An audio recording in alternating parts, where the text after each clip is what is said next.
아니 지금 바깥에서 관찰하는 우리들도 뭔가 지금 이게 임기말 현상 같다. 정권이 이제 막장으로 그렇죠. 치닫고 예. 있다 이런 느낌을 끝났죠. 받는데 우리 최상목 대행은 왜 이렇게 꼿꼿한 거죠 지금? 네. 제가 봤을 때는 그분은 이제 정치력이 떨어지니까 내가 살아나가야 될 방법에 대해서 감옥에 있는 윤석열, 그다음에 정진석, 권성동, 그다음에 권영세, 그리고 본인의 이 기재부 출신 선후배들 이 사람들의 조언을 받아가면서 네. 이 상황 관리를 하고 있는 것 같아요. 그리고 이른바 윤석열이 준 쪽지 아니죠, 페이퍼죠, 그죠? 네. 그 페이퍼가 가지고 있는 두려움 이런 것들 때문에 저는 운신의 폭이 없는 것 같아요. 아니 근데 최상목 대행의 정치력 물론 대행의 대행이라고는 하지만은 뭔가 이렇게 헌재에서 공식적인 기관에서 결론을 내렸을 때는 좀 다른 태도를 보였으면 어땠을까 그렇죠. 굉장히 큰 아쉬움이 남거든요. 기대하지 마세요. 그래요? 뭘 기대하겠습니까? 아, 누구랑 상의하는 거예요 도대체 이분은? 뭐 경제 뭐 원로들하고 네. 상의한다는 네. 생각이 있는데 결국에는 본인이 뭐 가장 결정을 하겠죠. 내가 어떻게 처신을 해야 내가 감옥에 안 가고 무사하게 고난대행직을 다음번 대선 때까지 유지를 하거나 아니면 경제부총리 자리를 유지를 하면서 무사하게 네. 퇴임을 할까. 무사만 남아 있구나 네. 지금 키워드가. 예. 무사 다음엔 뭐가 있어요? 안일이잖아요. 그렇죠. 네. 무사 아닐. 네. 그냥 뭐 그냥 여기저기서 그냥 욕하더라도 그냥 귀 막고 그래 나는 감옥만 안 가면 된다. 상모가 스스로 다짐하는 거죠. 나는 감옥 안 가면 된다. 안 가게 너 판단 잘해라. 뭐 그렇게 생각하는 것 같아요. 제가 소장님 집에서 아무리 이걸 고민을 해봐도, 그러니까 뭐 한덕수 국무총리가 돌아올 수 있을 가능성이 있다, 뭐 이렇게 믿고 있다는 맞아, 예. 얘기도 나오는데 맞아, 예. 가정해볼 거예요. 만약에 돌아왔다. 맞어요. 한덕수 총리가 임명을 했을 때 임명 안 해서 탄핵 당한 거잖아. 네. 그럼 뭐 어떤 선택을 할 건데 다시 와서? 한덕수. 예. 그런데 이제 대선 국면 들어가고 하니까 민주당이 또 뭐 탄핵을 하겠냐 그런 생각을 갖겠죠. 아, 그렇게? 그러겠죠. 그래서 그냥 한덕수 설마 하겠냐, 그죠? 네. 네. 한덕수 총리도 그럼 그냥 한덕수한테 밀어놓고. 그렇지. 오케이. 네. 미루는 게 가장 좋다라고 아. 생각할 것 같아요. 아니 근데 거기서 이제 그건 그 문제고 저는 또 약간 이게 사실 우리 정치권에서 그 단식 밥을 안 먹는다는 문제가 과거에는 굉장히 장렬한 문제였잖아요. 정말 우리 국민을 위해서 민중을 위해서 뭔가 바칠 때 우리가 단식을 하는 건데 그 박수영 의원이라는 분이 지금 단식을 계속 하고 계신데 저 이거 보면서 이렇게 단식을 희화화도 되는 거 정치인이 박수영 의원이 단식하는 이유가 뭔지 아세요? 뭐죠? 최상목과 친구기 때문에. 너무 웃겼어 그 이야기가. 신동욱 대변인이 이야기를 했다고 하더라고요. 네. 단식을 희화화시키기도 했고요. 이분 이제 3일 했는데 뭐 힘들어 죽겠다 뭐 이런 그러니까. 이야기 하는 거 보고 진짜 네. 뭐 의사 왔다 갔다 그러고 혈당 네. 떨어져서 네. 기가 차가지고 그리고 타겟이 한번 생각을 해봅시다. 헌법재판소에서 윤석열 탄핵을 기각할 때까지 단식하겠다. 뭐 그럴 듯해요. 그렇지 명분이 그럴 네, 듯해요 네. 명분이. 근데 무슨 헌법재판관 임명하지 말라고 단식하겠다. 그럼 이게 뭔 말이 됩니까? 사실 저는 국민의힘 국회의원들이라든가 정치인들이 단식하려면은 헌재 기각 단식을 걸고, 해야 되는 거예요. 아예, 예. 단식을 해야 되는 거고 그리고 뭐 옛날에 박지원 의원도 얘기했습니다. 단식의 시대 지났다. 그러면 제일 잘 싸울 수 있는 확실한 투쟁 방법은 국회의원직 총사퇴하겠다. 이 정도 걸어야 돼요. 그러다 보니까 솔직히 여당 의원들도 기자들 만나가지고 이 단식에 대해서 약간 이해가 안 된다는 의견들도 좀 제기하는 것 같아요. 솔직히. 예. 아니 누가 뭐 이해를 하겠어요. 근데 이제 권성동 원내대표 같은 경우에는 그냥 다 목적이 달성됐으니까 이제 그만해라. 어제 테러 열어주려고 한 건데. 그런 것 같은데 박수영 의원 같은 경우에는 쓰러져가지고 119 불러서 병원에 이송되는 그 장면을 기다리고 있을 것 같아요. 아 진짜로? 아, 아, 정말로? 예. 그럼요. 그래야 이제 지역구에서도 음. 본인 홍보 자료로 사용할 수가 있으니까. 그래도 비장하게 내가 했다. 그걸 보여주고 싶은 거지. 아니, 그냥. 근데- 그럼 한 열흘은 해야 되는데 최소. 그러니까. 아니, 너무 빨리 쓰러지면 본인 체력의 문제로 환원될 수 있거든요. 아니, 근데 이게. 3일 만에, 예. 3일 만에 저렇게 초췌하면은 곧 그러니까, 실명할 네. 수 있을 것 같기도 해요. 근데 우리가 참 목숨을 걸고 하는 단식이잖아요. 간식은 예전에, 정말 복기를 예전에. 아니, 끊으면 그러니까. 네. 근데 참 이런 식의 평가를 받는 거 보면 저 단식이 얼마나 좀 명분이 없는 그렇죠. 것인가. 예. 아니 오늘 창피해. 오후에 이제 중앙일보 단독 보도가 나왔어요. 뭐냐면 최상목 대행이 주변 인사들에 이렇게 말을 했다고 합니다. 건강을 해칠 수 있으니 박수영 의원이 단식을 중단해야 한다고. 아니 근데 진짜 참 그나물의 그 밥이다. 그러니까 이게 네. 저는 이런 생각이 들어요. 최상목 대행 아까 우리 임명 안 하는 거 이야기했지 않습니까? 그게 국민들의 지탄, 국회 탄핵 이런 것도 하나도 안 무섭고 네. 윤석열의 입이 무섭다고 봐요. 윤석열은 왜 최상목에게 서류를 줬는가? 이걸 윤석열이 기분 나쁘면 불어버릴 수 있단 말이야. 그러면 최상목이 어떤 죄명이 생길지 알 수 없는 거 아니겠습니까? 중요 임무 종사자가 될 수도 그렇죠. 있고. 그렇기 맞아. 때문에 네. 최상목은 끝까지 저는 국민들이 지탄하든 말든 윤석열의 눈밖에 나지 않기 위해서 끝까지 노력하고 있다. 그렇게 네. 보여요. 아니 그리고 저는 이제 그 뭐 학생 운동을 했다는 게 몇십 년 동안 이렇게 본인의 명예가 될 일은 아니라고 생각을 하지만 지난 방송에서 말씀드렸습니다만은 이분들이 82학번 서울대법대 동기고 네. 두 분 다 4학년 때 행정고시가 합격이 됐어요. 저는 곰곰이 생각을 해보니까 같이 공부 잘하는 친구들이 운동하느라 경쟁자가 줄어가지고 사실 쉽게 된 것 같은 느낌도 없지 이때가 않은데. 진짜. 아니 그런 뭔가 좀 부채 의식을 조금이라도 좀 가져야 되지 않는 것인가. 그러니까요. 네. 단식이 뭐 이 나라의 민주화나 독립운동이나 이런 것이 아니라 그냥 헌법재판관 임명하지 말라는 거잖아요. 헌법 질서를 파괴하고 법치주의를 파괴하는 거에 목숨을 걸면서 단식할 일인가. 너무 한심해요, 진짜. 왜 이러죠? 아니, 이 그리고 원래 사람들? 박수영 의원 본인의 캐릭터가 네. 이런 약간 극단적인 양태하고는 원래 좀 안 어울리는 캐릭터 이렇게 알고 있었는데 원래 그런 그러니까. 성격입니까? 예. 아니죠. 그냥 경기도에서 공무원 하던 사람이죠. 정무부지사 공무원 하다가 하던 사람이잖아요. 내려갔잖아요. 예. 그 제가 이런 분들이 국민의힘에 많은 것 같아요. 물론 민주당에도 있는데 특별히 이념 성향이 없어. 맑고 투명한 머리야. 근데 거기에 누가 댓글을 쳐가지고 들어가면 댓글 따라 극우로 갔다가 또는 중도로 갔다가 유행 따라 왔다 갔다 하는 거예요. 저는 아하. 사실 뭐 안철수 의원, 뭐 오세훈 시장도 그런 경향이고 나경원 의원, 국민의힘에 그런 사람이 굉장히 많다는 느낌을 받았어요. 자칭 중도라고 이야기하는데 알고 보면 이 사람들이 중도가 아니라 특별한 이념 성향이 없어 유행 따라가는 사람들이 아닌가. 그러니까요. 뭐 박수영이라는 이 의원도 그런 스타일의 사람이 아닌가 그런 생각이 들어요. 그러니까 뭐 패션 같이 철학이 좌파, 이런 거 없는 패션 거지. 우파 막 이렇다는 거 아, 아닙니까? 그렇죠. 굳이 네. 따지면은 뭐 네네. 그런 상황인 건데 지역구가 너무 좋아서 그래요. 지역구가? 사실은.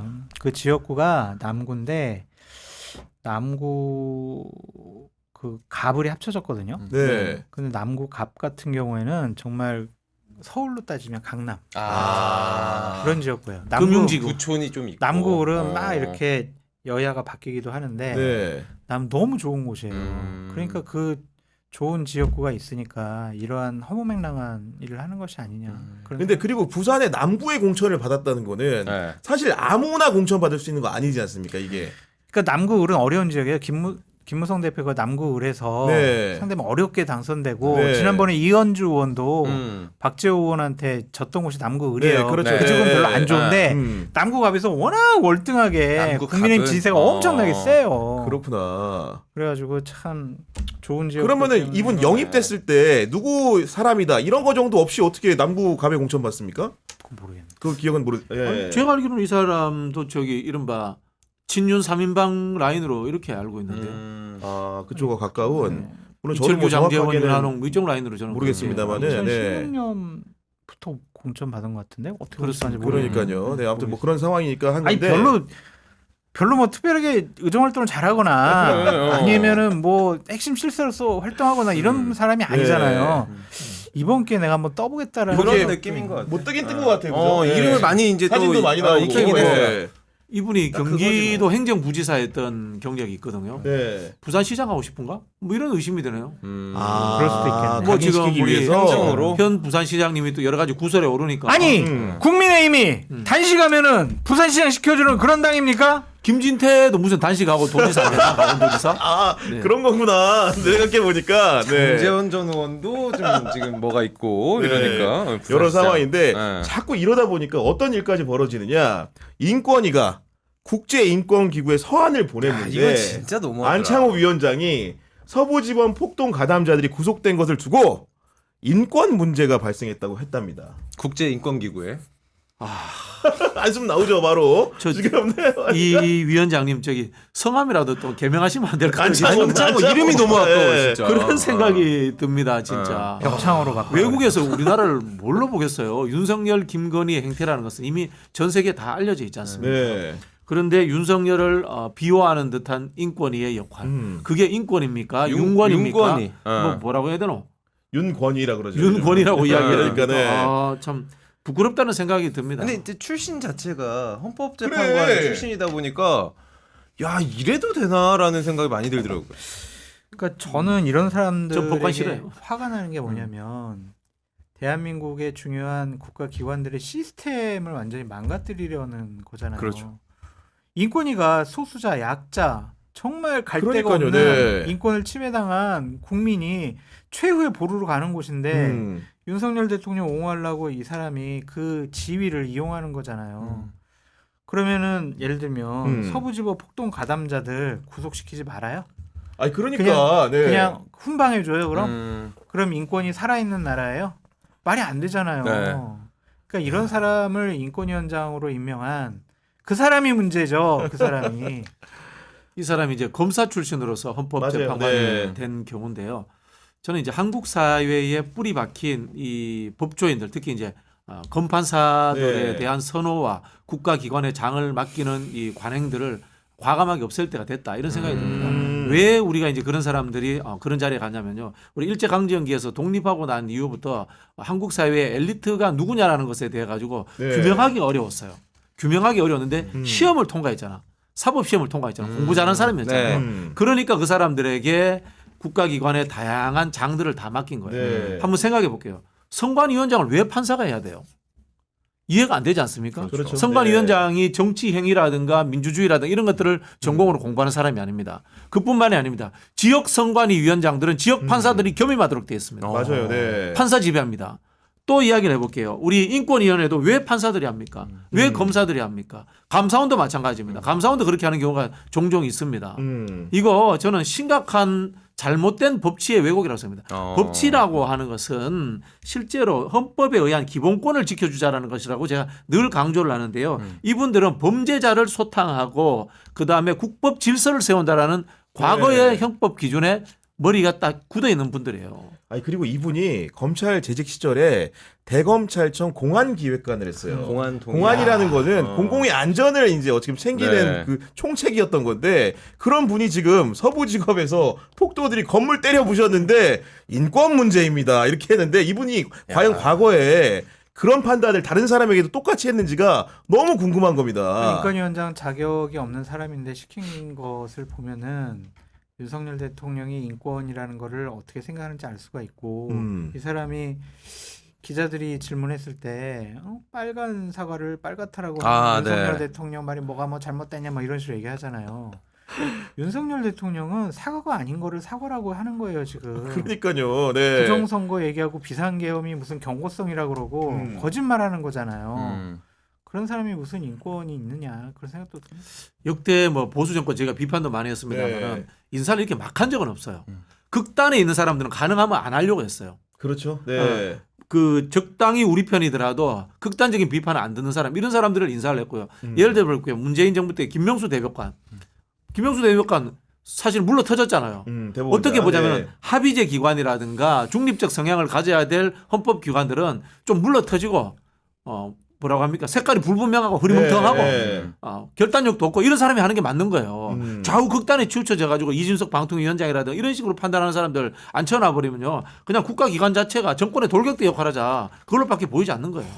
저는 이번에 답답해요. 이완규 법제처장 발언 국무회의에서 발언 맞아요. 보고 예. 사실 법치에 대한 얘기를 하는데 그 법을 국가적으로 가장 해석해야 하는 적용시켜야 하는 그런 역할을 하는 게 법제처장인데 안창호 위원장 이야기도 보면서 어쩜 이렇게 그 대통령의 결과 철학을 이렇게 같이 할 수 있지? 그러니까 정상적인 사람이라면 끼리끼리 그래 끼리끼리 말고는 답이 안 나오고 반대로 이럴 수도 있어요. 나는 원래 이 자리에 갈 만한 함량도 못 되는데 나를 이 자리에 시켜줬으니까 충성? 기대치에 부응하기 위해서 더 내가 충성하고 오버해야지 이런 생각할 수도 아니 있어요. 이완규 법제처장 제 기억이 맞다면은 이분이 사실 검사장이 못 됐어요. 근데 이제 검경 수사권 조정할 때 늘 검찰 측의 이론가로서 굉장히 활약을 했던 분인데 이분이 어쨌든 간에 퇴직을 해 검사장이 못 된 거 아닙니까? 근데 이제 법제처장을 시켰다는 것은 그 정무직 국무위원을 시켜준 거잖아요. 그러니까 아마 장모 변호인 하던 분 아니에요? 누구요? 이분이 장모 변호인 하던 분 아니에요? 아 그거는 제가 기억이 없는데 아무튼간에 아무튼 이분이 결국은 이론가였고 뭔가 이런 이미지를 갖고 있다가 이 정부에서 중용이 되고 하는 과정에서 아까 허재무 씨 얘기한 것처럼 이번에도 국무회의 전에 있던 간담회에서 최상목과 관련해 가지고 법제처가 성급하다는 의견을 냈다는 게 언론 보도 아니겠습니까? 그런 상황을 봤을 때 임명 안 그렇다는 해도 거죠. 된다고 네.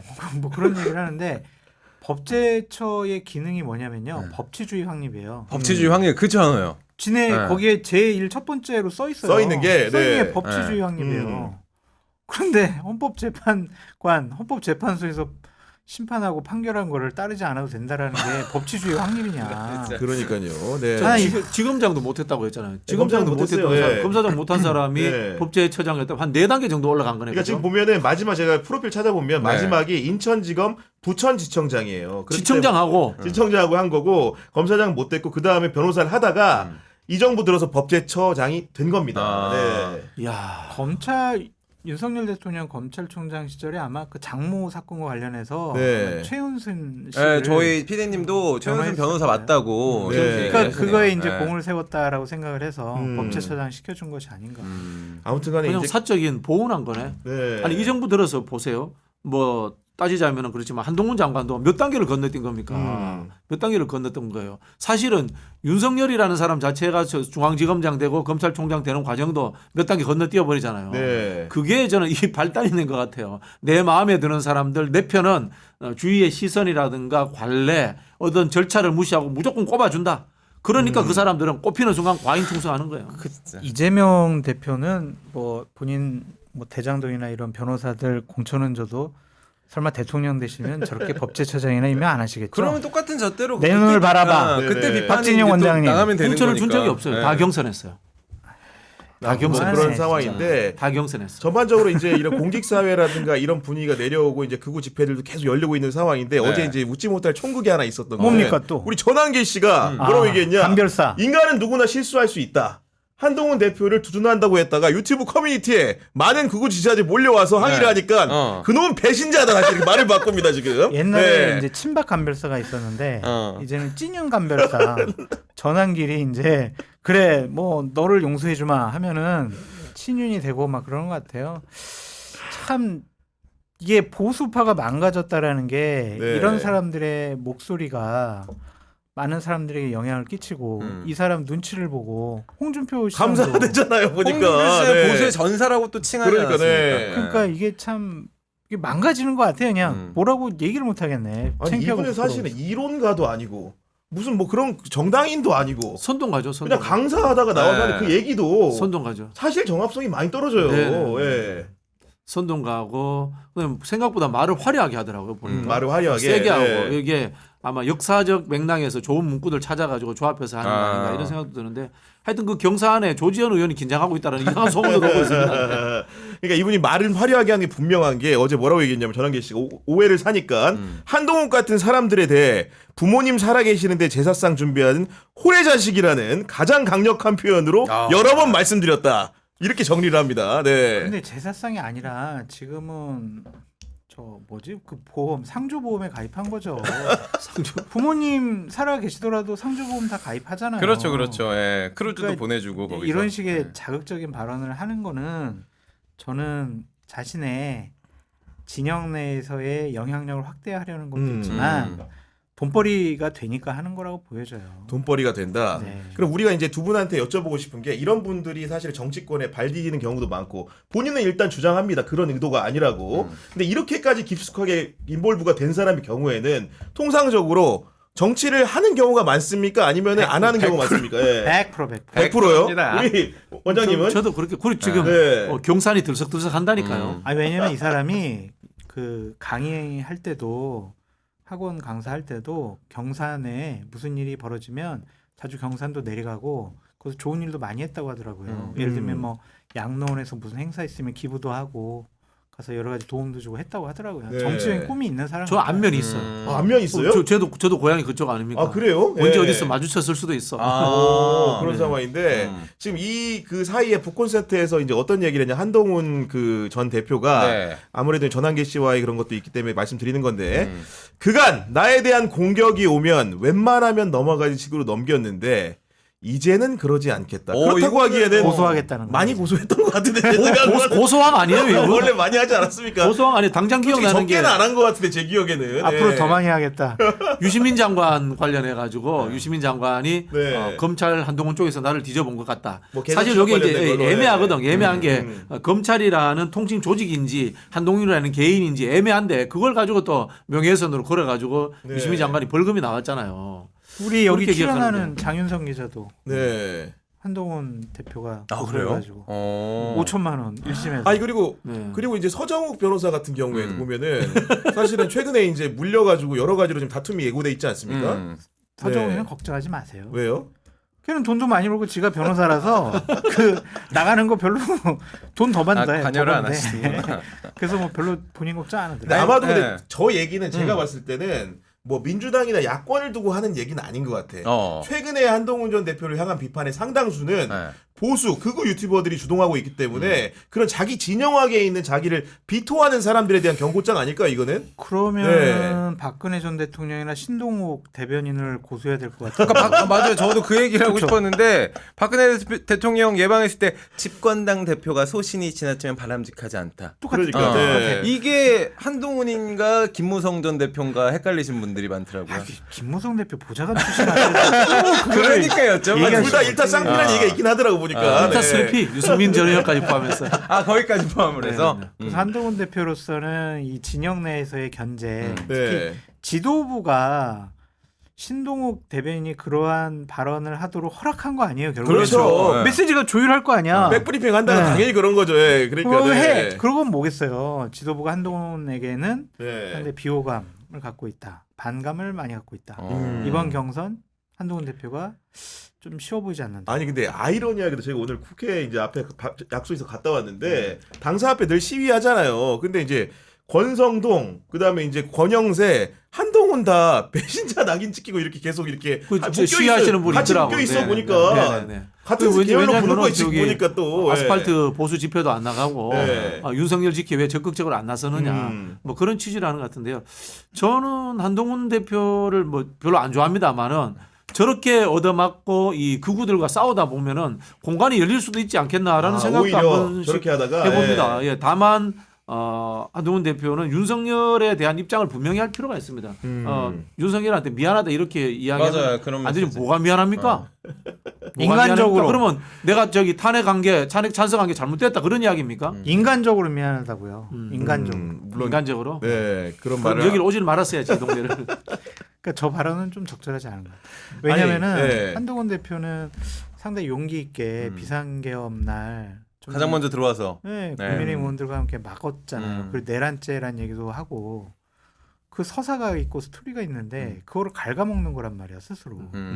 그래서 저 부분은 얘기 안 하는 게 낫지 않을까. 이해는 해요. 네. 국민의힘 대선 후보 경선 당원들과 당 지지층을 대상으로 여론조사에서 결정이 되니까 그 사람들이 나에 대해서 배신자 프레임을 갖고 있으면 나는 어려워라는 생각을 갖고 있을 텐데 네.